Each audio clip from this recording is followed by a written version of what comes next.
This August reporting season will smash some businesses. The hit from the coronavirus, dropped guidance and minuscule dividends. AMP Capital's Shane Oliver expects dividends to be cut by about 40%.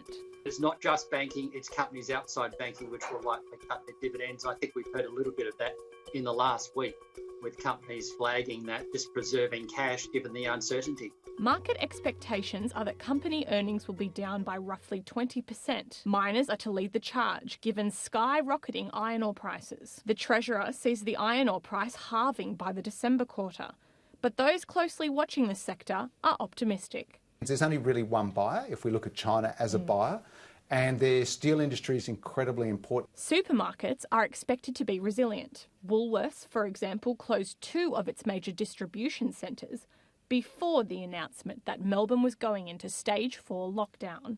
I think they'll update and say, look, our cost base is elevated, but our top line is growing again after really spiking. So I think they'll be okay. There will be a bit of challenges in terms of growth. Matt Kidman is expecting hefty property write-downs, meaning bad news for REITs, commercial property companies and shopping centres. We know the malls are going to do it a lot harder because retailers have found they can do a lot more online.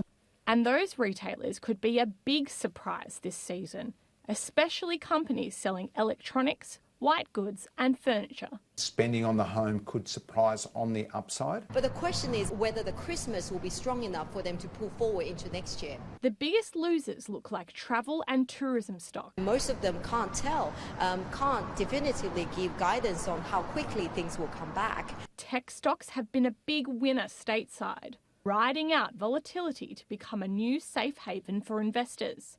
But be warned, lofty valuations might not last forever.